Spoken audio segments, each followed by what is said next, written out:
ഈ അമ്പലത്തിനെ പറ്റി ഒന്ന് വിശദീകരിക്കാമോ, പറയാമോ? ഈ വേമണ്ണ നരസിംഹമൂർത്തി ക്ഷേത്രം ഏകദേശം 1200-ലധികം വർഷം പഴക്കമുണ്ട് എന്നാണ് പറയുന്നത്.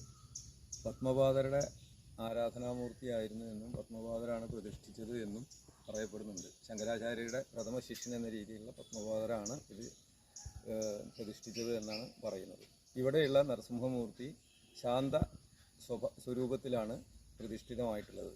അതായത് പ്രഹ്ലാദൻ്റെ ഇതിനുവേണ്ടി ഹിരണ്യകശിപുവിൻ്റെ